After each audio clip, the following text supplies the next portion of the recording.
my main interest is in returning to a special and remarkably interesting section of Marx's Capital Volume 1 called the General Law of Accumulation, where he also includes the remarkable but also somewhat enigmatic notion of a law of population proper to capitalism. So this relates to my current interest for the moral, political, juridical, and anthropological issues that are involved in addressing the dramatic situation of migrants and refugees everywhere in the world today, but especially and with specific feature in the Euro-Mediterranean and, of course, also Euro-British space. But also something that invokes and mobilizes my long-term dedication to the understanding and the renewed applications of the Marxist theoretical legacy, particularly the legacy of Marx himself and his critique of political economy. I consider myself a European citizen, and I cannot not feel the urgency of thinking about the causes and dimensions of the current crisis of the political as such in Europe and in every European or post-European country, of which the sheer incapacity of European governments and peoples to invent a solution that is both practical and hospitable for the reception of migrants and refugees from the south, now turning into tragedy under our very eyes, is a crucial component. I am an old Marxist, although a critical one, and I believe that the challenges of globalization, perhaps introducing now, and I will return to this point, something like an absolute capitalism,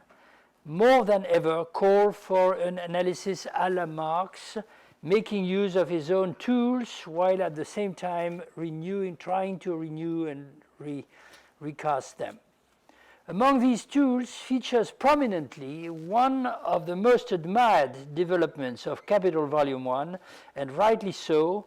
but also one of the most disputed, namely the law of population, which, according to Marx, is specific to capitalism and forms the reverse side of the so-called general law of capitalist accumulation. There are very apparent points of intersection between the issue of migrations and their functions or dysfunctional characters in today's globalized and financialized economy and some of Marx's formulas in the explanation of his population law, such as foremost the very idea of a relative surplus population. This is Marx's well-known formula, and its subdivisions. On the other hand, and in this sense I'm a post-Marxist rather than a pure Marxist, I believe less than ever that Marxist concepts, however rectified and developed,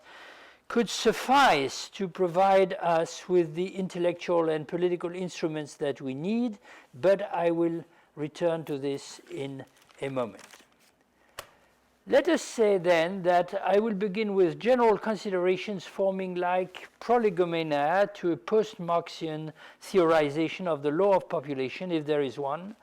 in the conditions of today's global capitalism. Such a law, perhaps we should say simply a model,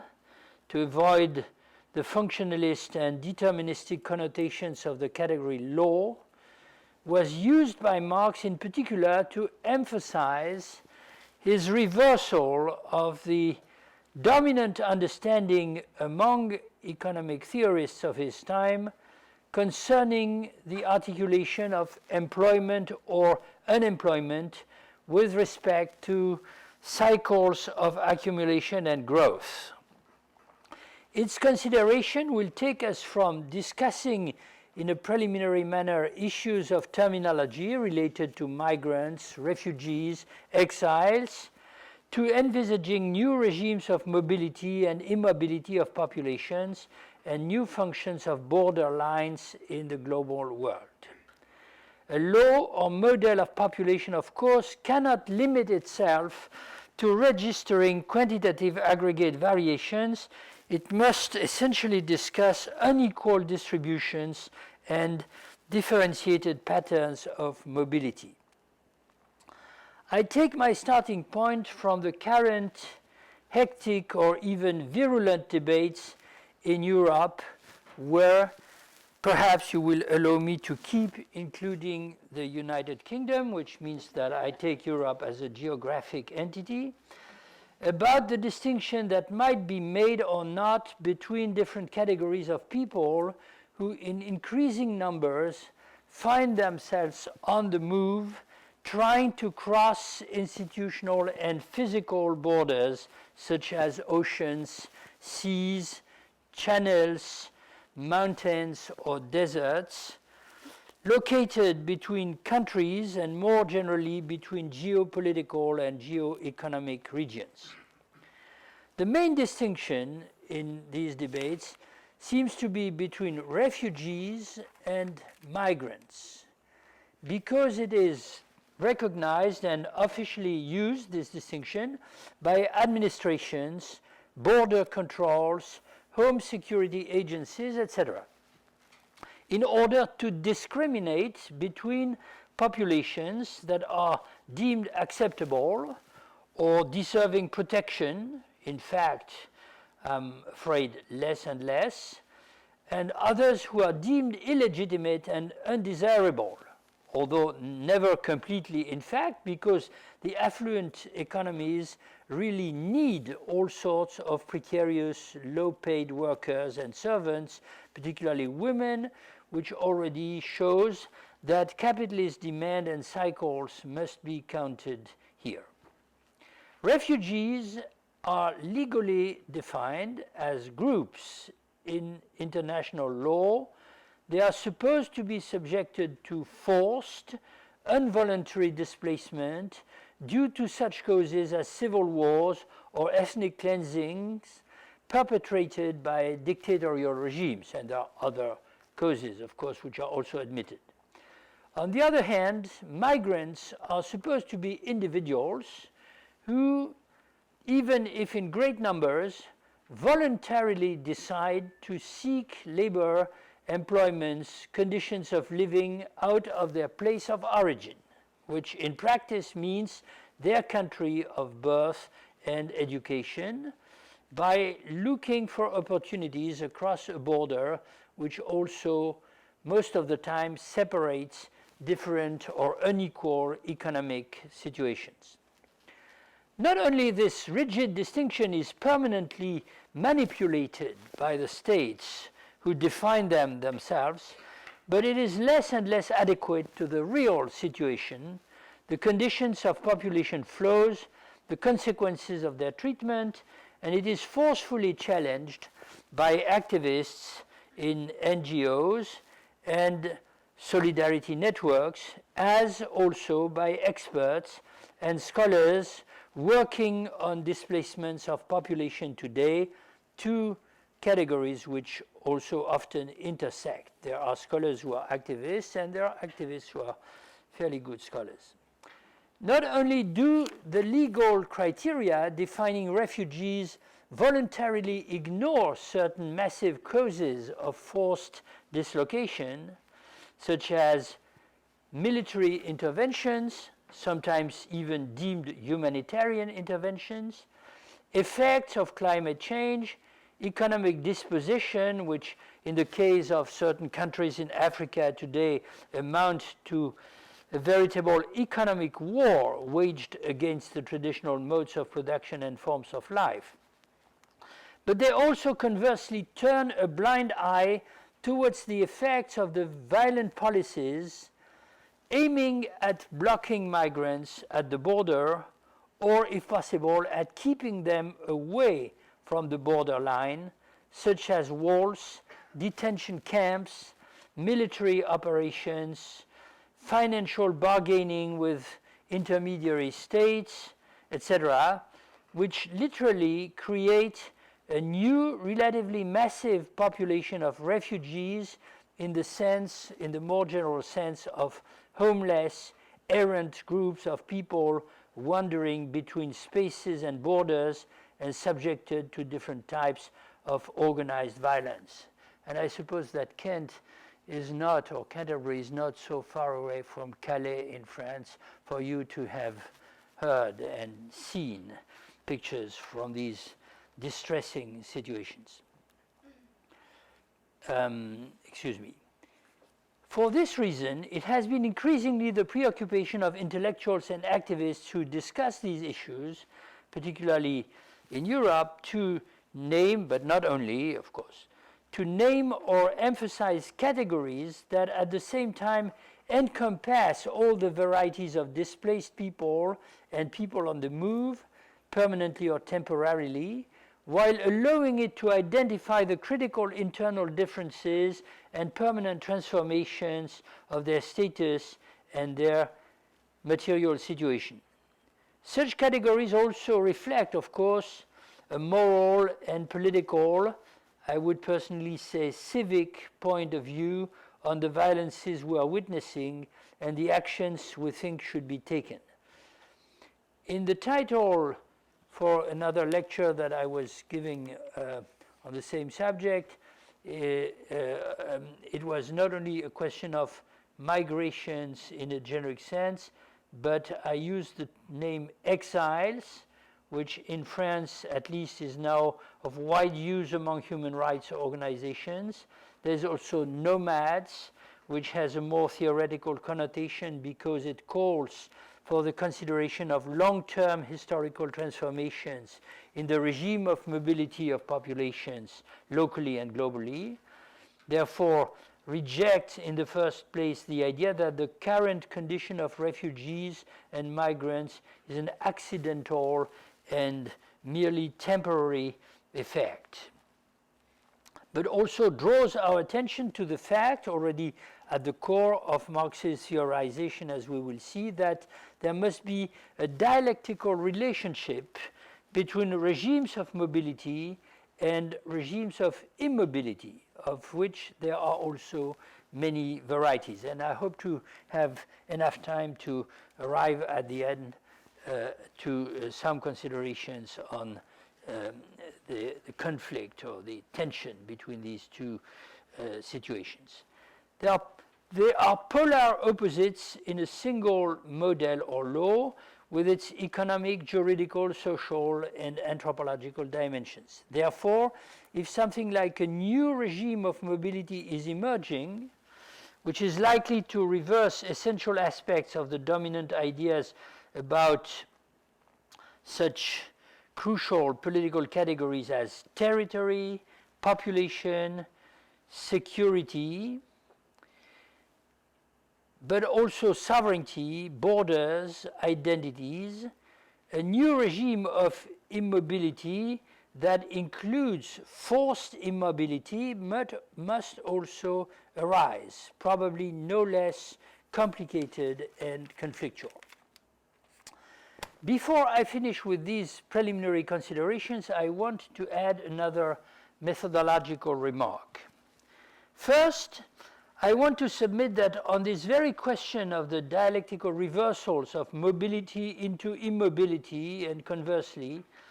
we can anticipate why references to the Marxian equivalence between the law of accumulation of capital and the law of population that includes variations and redistributions will be at the same time necessary and insufficient.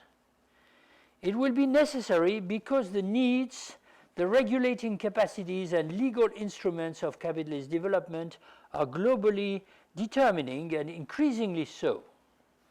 With more fluidity or liquidity of capitalist investment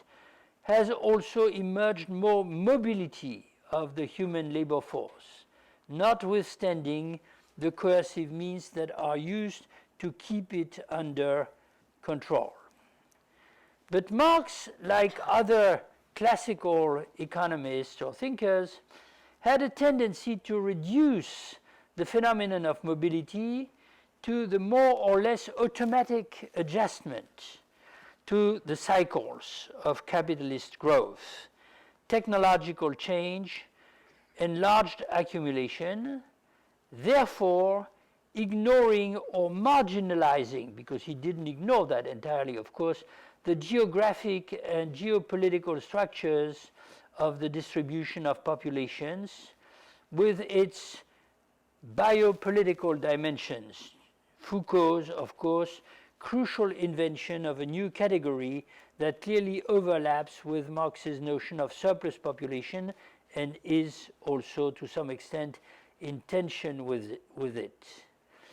And also, of course, my own suggestion, he had a tendency to ignore or relativize or marginalize some of the anthropological dimensions of these movements and demographic phenomena. The change in, so to speak, in the relationship of mankind with its own parts or kinds, therefore, in practice, races and genders. Clearly, we are not deprived of very important theoretical propositions in the last years or decades to address this other side of the question of population. That includes the important dialectics of territorialization and deterritorialization that, according to Deleuze and Guattari, is intrinsic to capitalism. In another circumstance, I wish to be able to discuss the use of their contribution. For this moment, I will rather emphasize the usefulness of the Schmittian category, taken from Carl Schmitt, of the nomos of the earth, as exposed in his book from 1950, where the Greek name nomos combines, in fact, two different meanings, a law in the juridical and legal sense, and a distribution and appropriation that is primarily for him the distribution of land, but can become also applied to people, to populations. I grant a privilege to the formulation coming from this dangerous mind, Carl Schmitt, as he was labeled some time ago in a relatively well-known biography, because his description of the formation of international law in the modern state system includes a central idea, for me a very important one, that violence or extreme violence as such is unevenly distributed on either sides of the great line that divided the center from the periphery, or the north from the south, or in another period, the East, Europe from the West, the Americas, that separates the imperial center of the world from its colonized periphery. This is an idea that largely coincides with other theorizations, well-known theorizations, not by chance perhaps proposed more or less in the same period by Hannah Arendt, Aimé Césaire, W.E.B. Du Bois, or Frantz Fanon a little later, about the intrication of nation and empire. And it leads us to the hypothesis that in the case of contemporary migrations or contemporary errancy, as in the case of past colonization, albeit in a different manner, the distribution of humans and the distribution of violence into different zones, zones of life and zones of death, are intimately connected. That includes, of course, processes of elimination and processes of visible or invisible coercion exercised over movements or displacements, travel, settlement, etc. From that point of view, of course, we fully understand the necessity of identifying the border or the border line as a strategic object of reflection. Not only its definition and uses, but its fortifications, the walls built on the southern edge of the Mediterranean, or in Palestine, or at the border, southern border of the United States and in other places as well.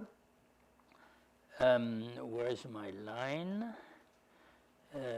Its fortifications, its displacement and multiplication towards the interior of territories, its discriminating political and anthropological function with respect to different types of humans inhabiting the planet in our times, border becomes a method, to borrow the title of the essential book published some years ago by Sandro Mezzadra and Brett Nielsen, now widely considered a classic. Such considerations might explain, if not justify, the fact that deep inside the object of my research, and other people's as well, is something like understanding from above and from below the nomos of the earth that arises from the transformations in the law of population brought about by globalization. Let's now return to the Marxian text and spend some time with the questions it raises. I hope you won't find this too boring or idle.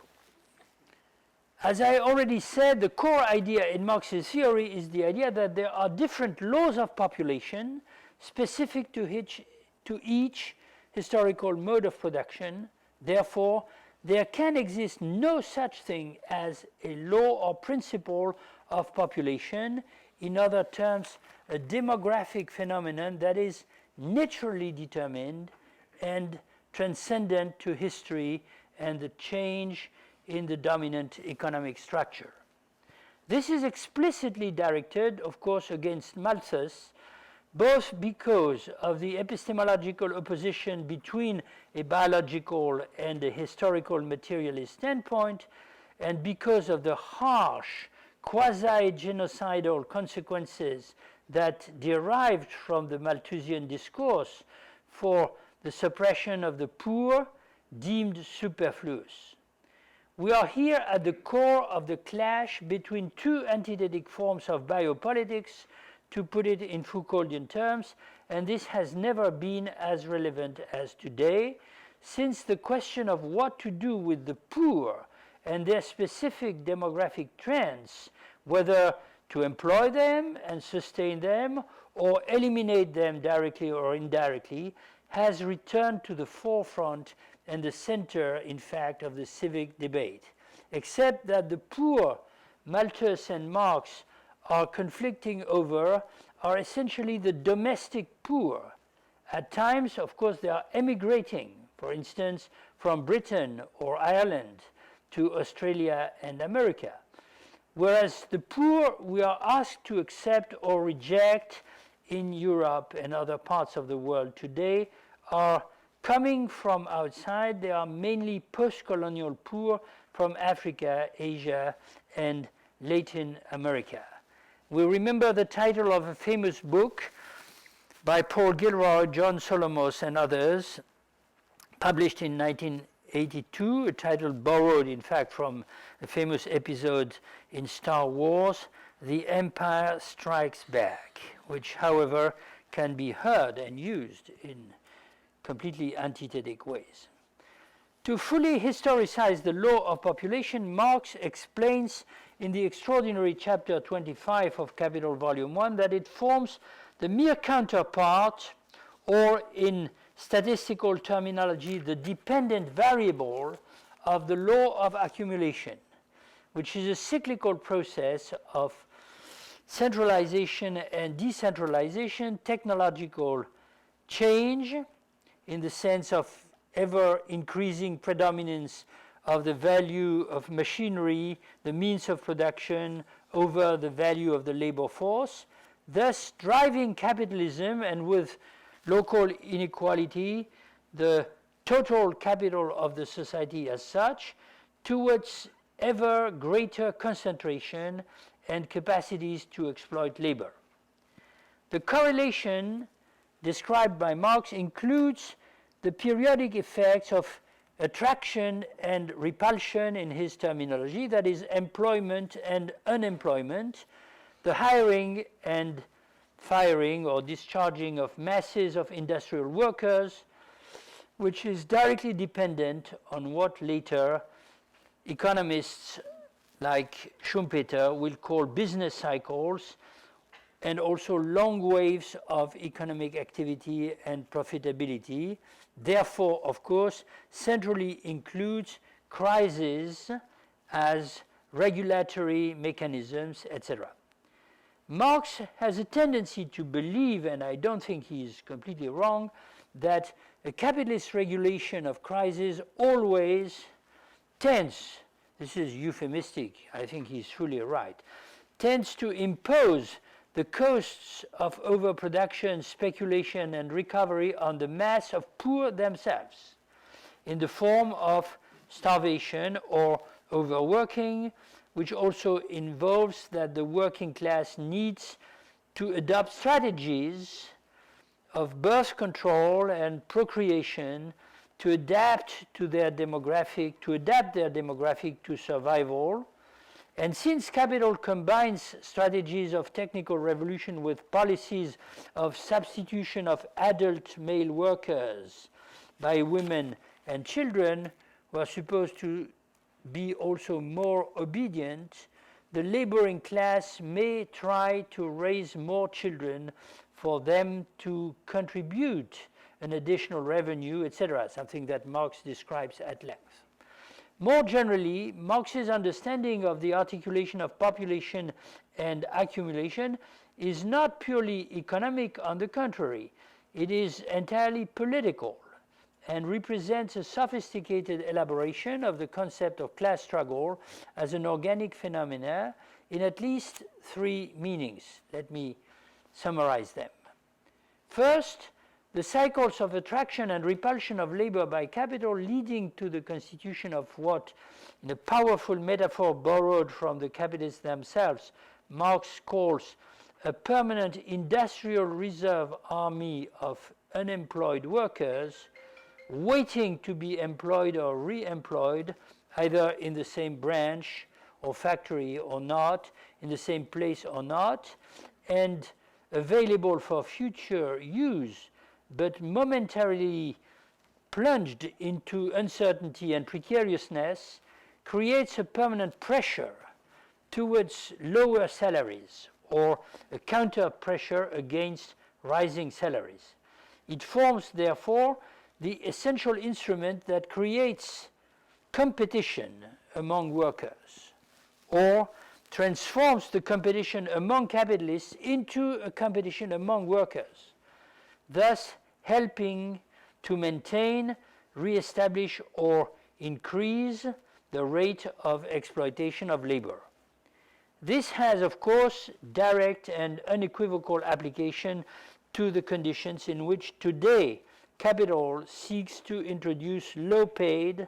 precarious immigrant labor forces on the labor market, including or above all in the form of so-called illegal or undocumented, but certainly not effectively or actually unwanted migrants. The second form in which the cyclical process of attraction and repulsion and the industrial reserve army becomes an instrument of class struggle and class domination is the fact that masses of human beings who are threatened with unemployment, precariousness, and starvation, or simply impoverishment, will never have any other choice than seeking the command of a master and subjecting themselves to his orders, to the discipline of capital. So even if they change master, they remain modern slaves, in Marx's powerful analogy.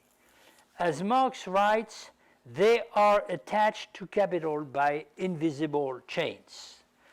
The mechanism, therefore, secures the combination of economic dependency and human subjection to power.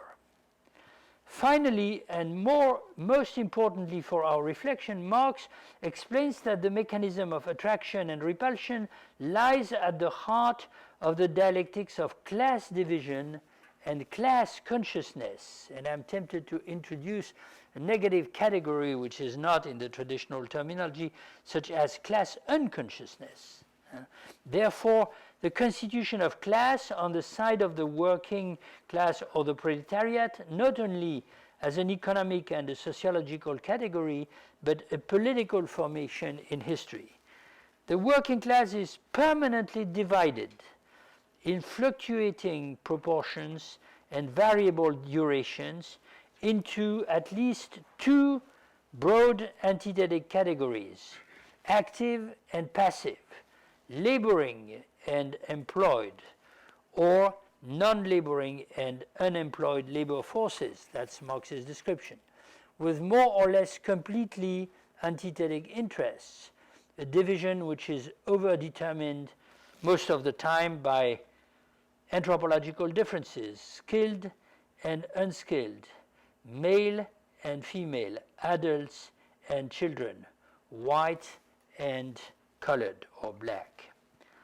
He doesn't explicitly include nationals and foreigners, but today, of course, we must bring in this crucial determination and see how it reacts on the general pattern. What is very interesting is the uses of the term proletariat in contradistinction, for example, to working class and wage labor, since Marx reserves or preserves it for either two very different types of connotations, the most precarious, impoverished, floating category, or the virtually unified, organized, revolutionary labor force challenging the power of capital, because it has succeeded, for instance, through the construction of trade unions, to overcome the divisions created by unemployment and competition among workers. In fact, what Marx wants to explain is there is no such thing as a permanent, existing, steadily developing social class which would be characterized by its own cumulative process with vis-à-vis the capitalist class. The working class as an essentially political formation, which we can't call with him precisely proletariat. Therefore, the potential revolutionary subject is intrinsically unstable. Either it is decomposed by the law of population of capital, or it can overcome its own decomposition in a political process that reverses the effects of the population law. The political composition of the proletariat is possible only as a negation of its internal decomposition, which takes economic forms but also ultimately political and even anthropological ones. But of course, for this antagonism to evolve in one direction or the other, certain conditions are required, ranging from economic circumstances to culture and ideology. And I ask you to keep this in mind because, in a sense, the question I want to address now is what are the conditions in which this dialectic of composition and decomposition of the proletariat have evolved today in globalized capitalism, which I will suggest we could also name absolute capitalism, a terminology which is not my own coinage, but which I increasingly try and make use of. Is it possible to transfer the Marxian idea to these new conditions, or should we admit that the problem itself has been completely displaced? Although time is terribly pressing on me, I must now make this discussion a little more complicated by bringing in additional elements deriving from Marx's analysis or that must be added to it. My first point has to do with the correlation established in Capital between two categories, or perhaps two denominations of the crucial category, sorry, I repeat the same word, relative surplus population that I had apparently left aside, and the already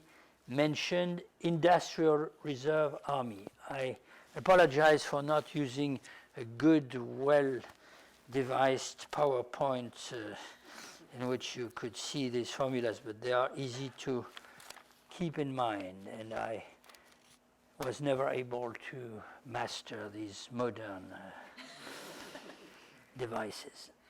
I submit that this problematic equivalence harbors the strategic turning point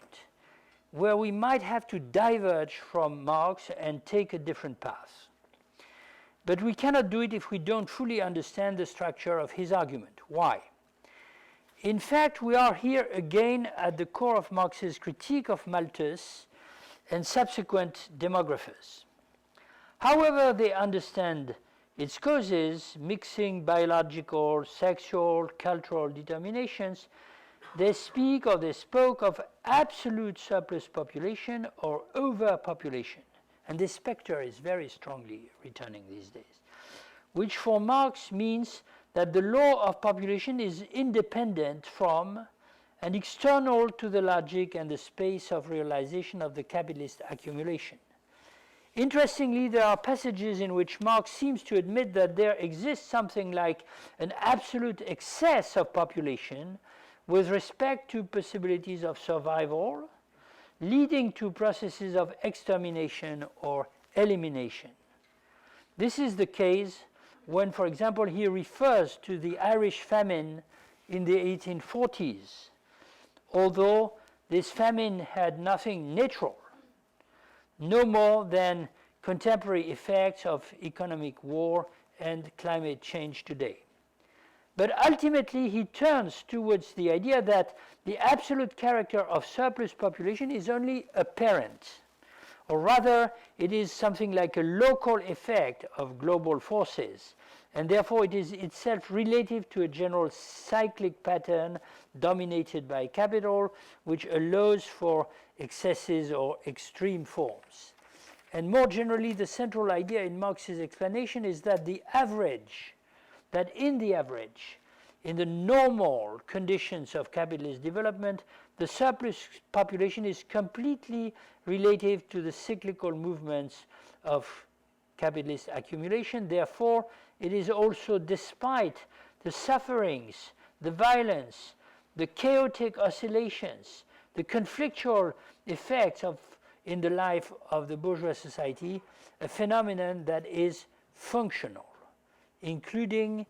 it is functional as an instrument of class struggle and class rule, as I recalled a moment ago. This is something, I believe, like the Marxian equivalent of the liberal metaphor of the invisible hand of the market. But the crucial mediation to understand this functionality in the last instance, so to speak, is the equivalence that has been established by Marx between the two categories, relative surplus population and industrial reserve army. Why does capital need a relative surplus population and tolerate or regulate its fluctuations? This is because it needs an industrial reserve army, and it maintains this army because it is generated by the internal tendencies and the contradictions between technological change, business cycles, competition around wages and standards of living. Now, my suggestion is the following. This construction is beautiful and powerful. It has a remarkable power of explanation, but also very narrow limits of application in history. Because despite its intention to historicize demographic and economic discussions, it is in fact profoundly ahistorical. Not only does it picture a self-regulating mechanism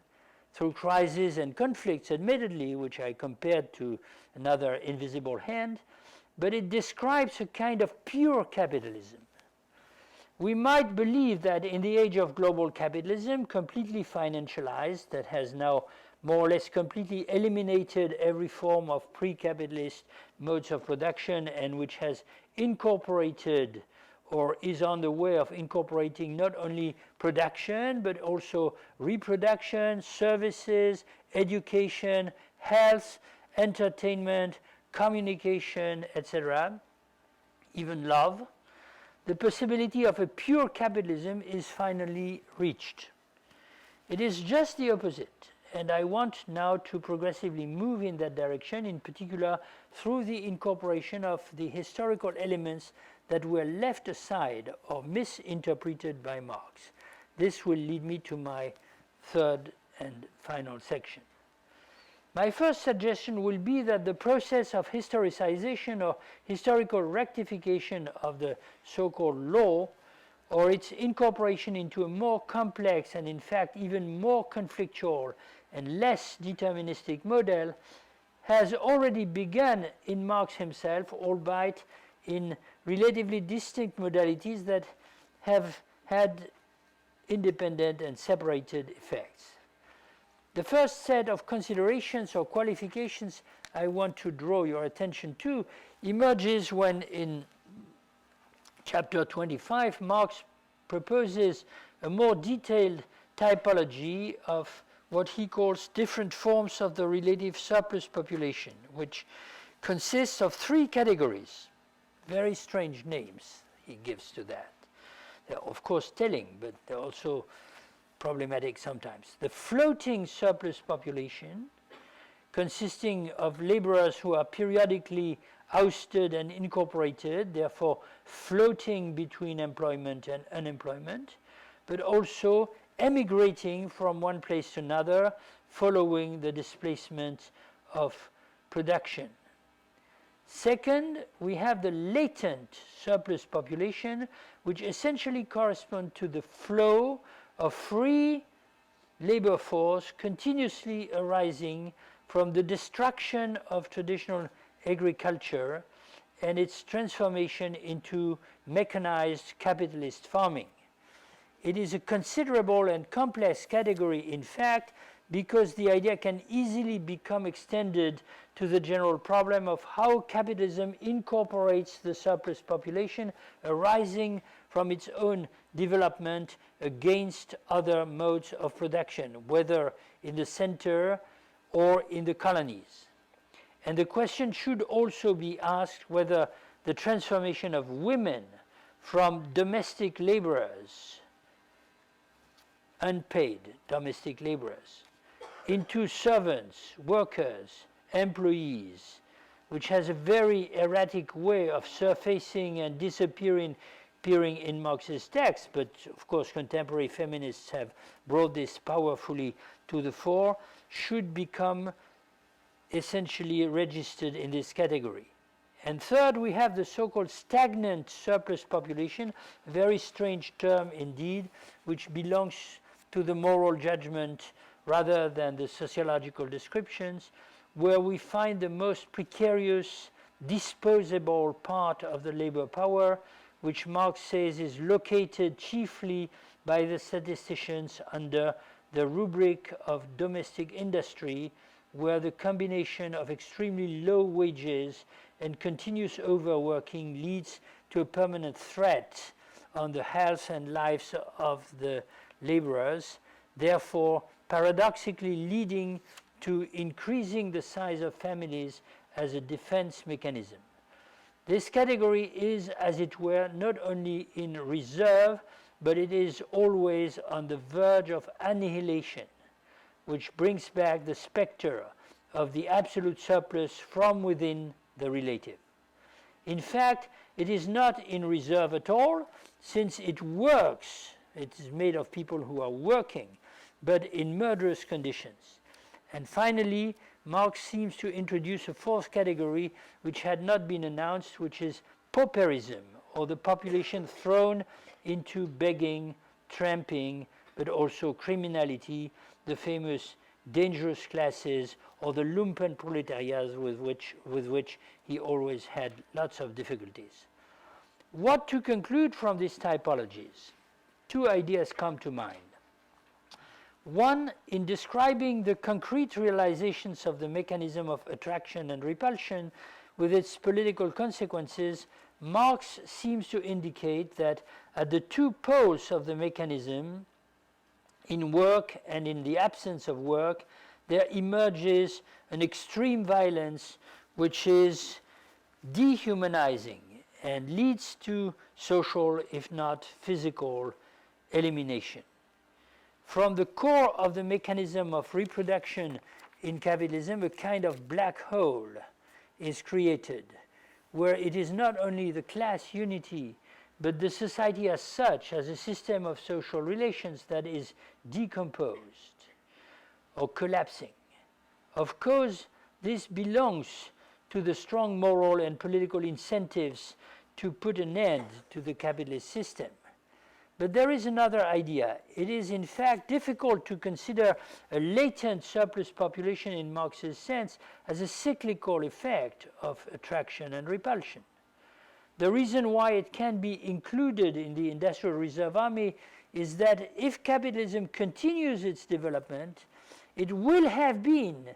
this category progressively incorporated into the labor force that is at hand or that can be used for exploitation. And of course, until now, this anticipation was verified.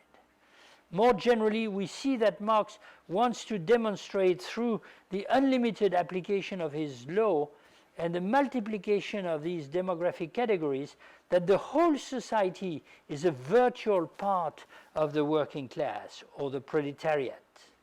with very limited exceptions: managers, intellectuals, engineers, bureaucrats, owners of the means of production, etc. This will include a progressive impoverishment of the 99%, as we say today, and a progressive fall of the society into the mill of precariousness and precarious wage labor, one of his favorite metaphors, which, jumping to the conclusion and returning to a question raised above, seems to indicate that the dialectic of class unity or class composition and the dialectic of the decomposition and proletarianization of the whole society are in fact two sides of the same coin. A problematic idea, I would say, seen from the vantage point of modern history. Proletarianization and class unity no longer go hand in hand, if they ever did. The other great piece of historicization that we find in Marx's Capital, however, goes into an opposite direction. This is the celebrated analysis of primitive accumulation, so-called primitive accumulation in chapter 26, that has received extraordinary developments in the history of Marxism and justifiably enjoys a great reputation today. For example, in the work of David Harvey around the idea of accumulation through disposition, or the more recent theorization of so-called extractive capitalism. Marx had explained that capitalism, before entering the cyclical process of its reproduction through internal or intrinsic means, needed certain preconditions to exist in terms of monetary wealth, or as we say today, liquidities on one side,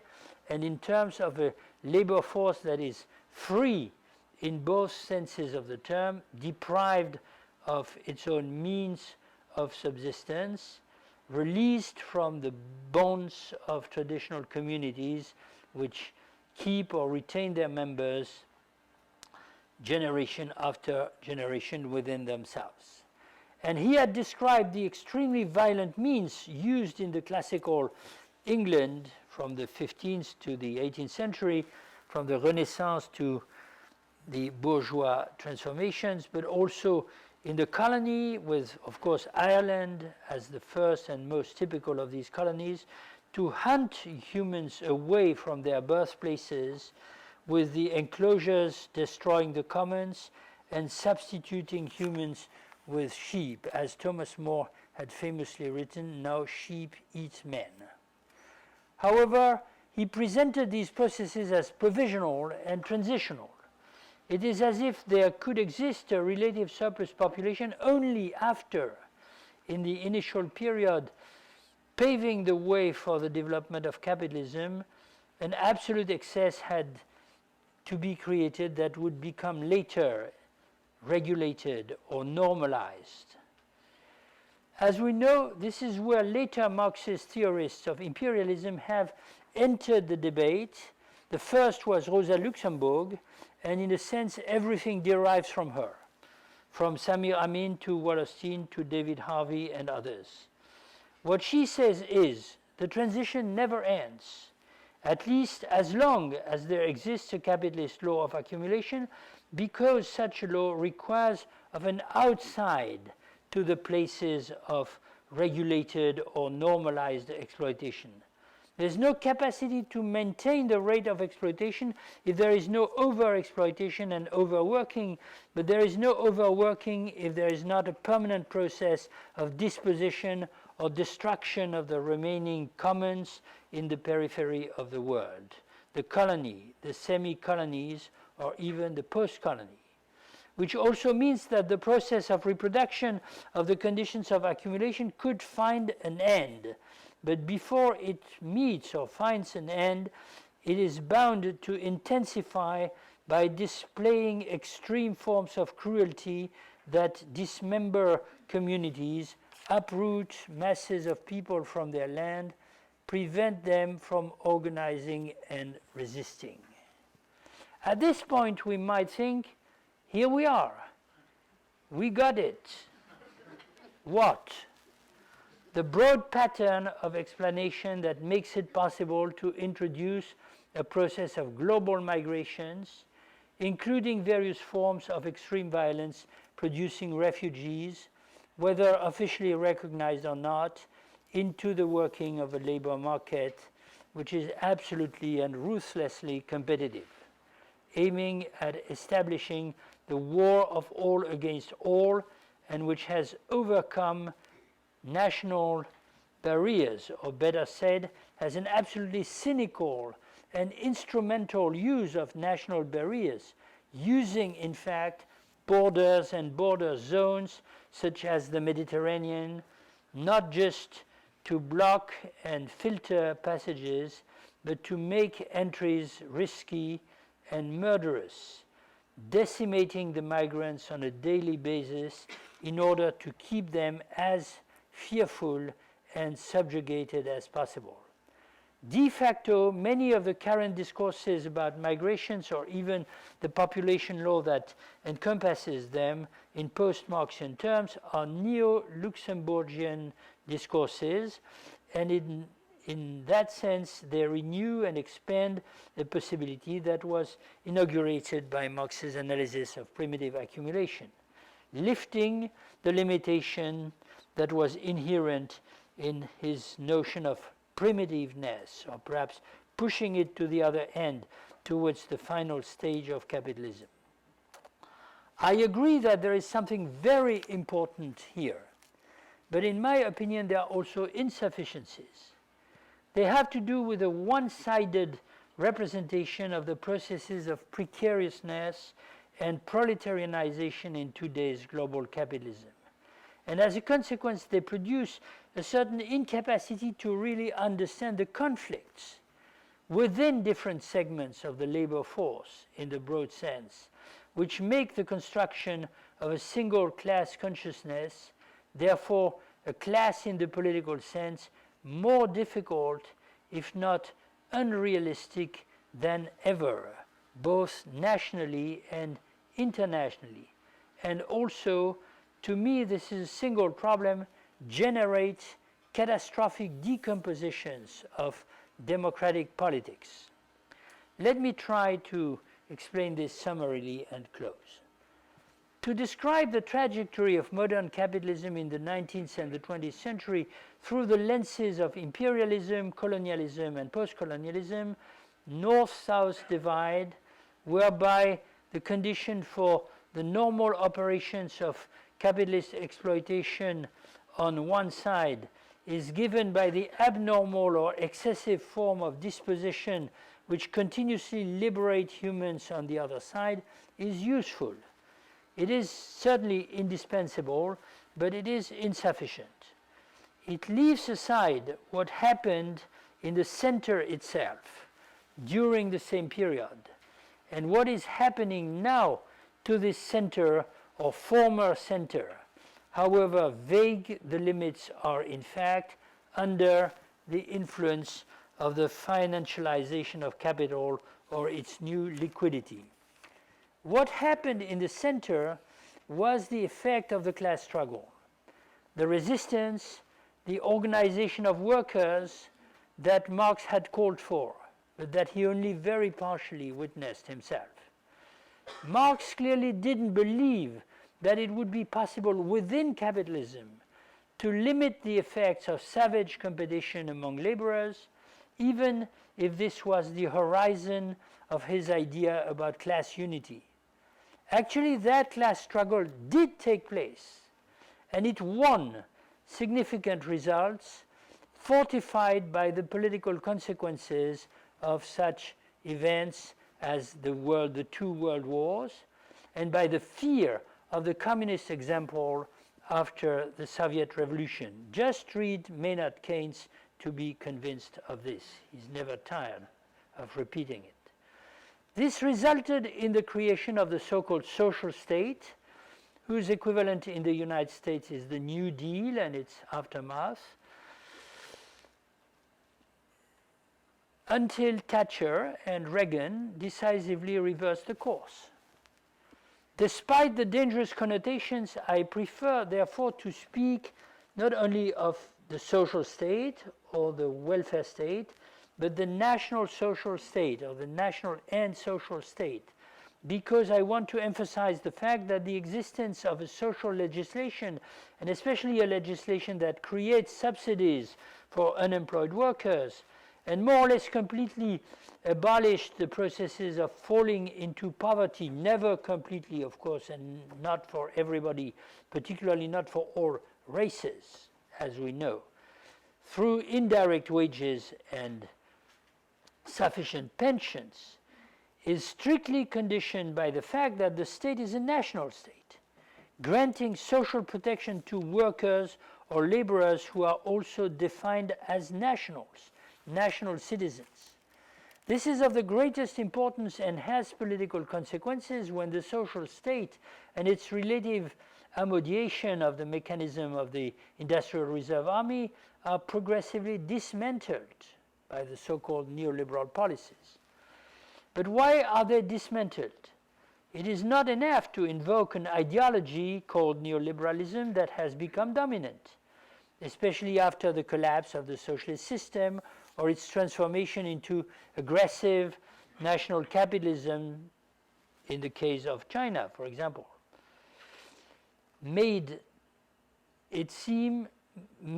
after this transformation, made it seem that capitalism could become unfettered, absolutely self-referential, fearless of internal and external challenges. We must invoke the economic basis of this absolutization of the command of capital over the supply of the labor force. This basis is finance or financialization, or to put it in the terminology of Robert Meister and others, liquidity. Liquidity involves an increasing power of the financial market to organize or deorganize the strategies of production and consumption in order to maximize not only profits, but the value of assets, shareholders' value, and their derivatives. But because it is combined with new information technologies and a revolution in mass transportation, as we increasingly become aware at the expense of the environment, it also includes unprecedented possibilities to delocalize production and consumption processes.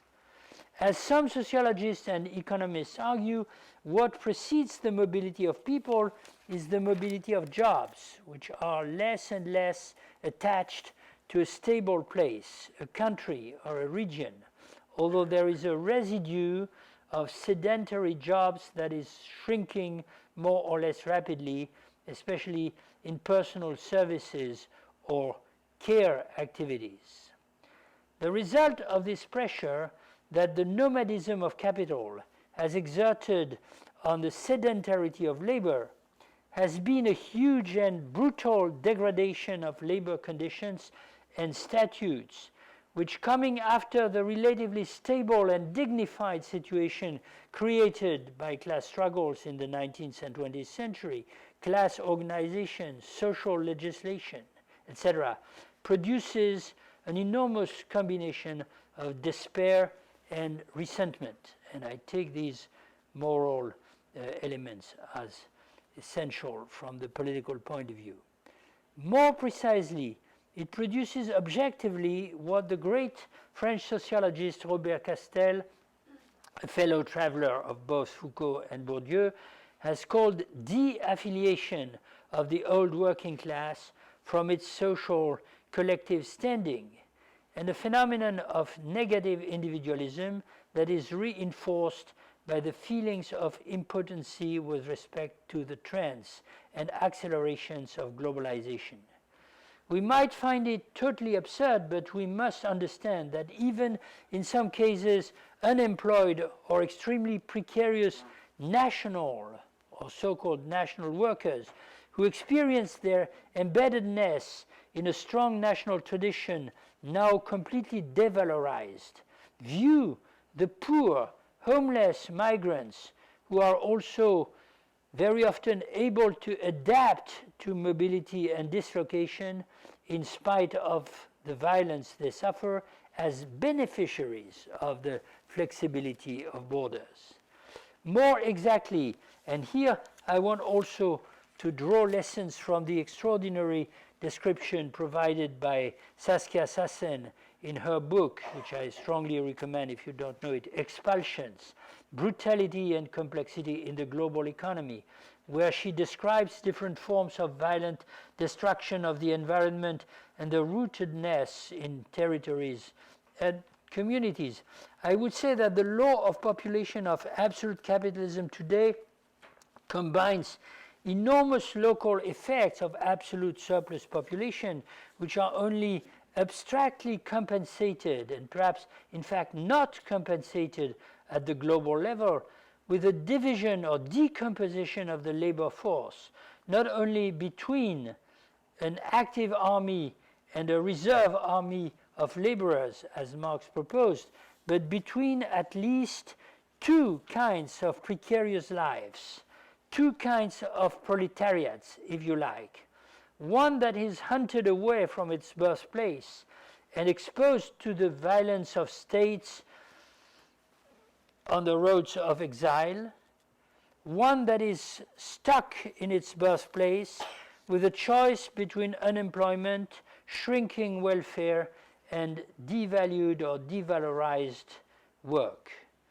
Not only, therefore, the contradictions within the people are greater than ever, but they tend to become nationalized and racialized, fostering all the prejudices and collective hatreds inherited from centuries of slavery, colonization, and imperialism. And with this situation, Marx's ideal of a single class consciousness becomes at the same time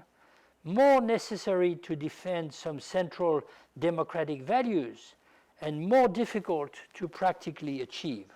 Or we could put it in the reverse order.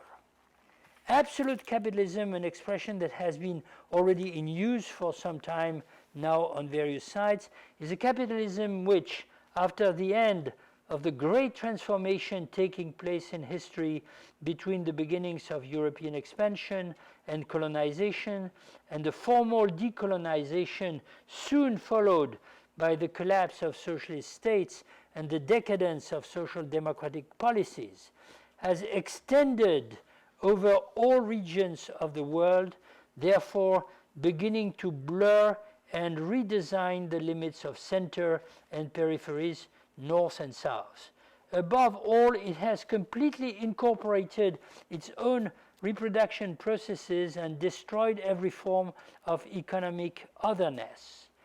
There is no non-capitalist production processes, except perhaps some communist heterotopias, which is important but limited. One might imagine, therefore, that it has reached a high degree of stability and self-regulation. The opposite, as we see, is true, and there is nothing reassuring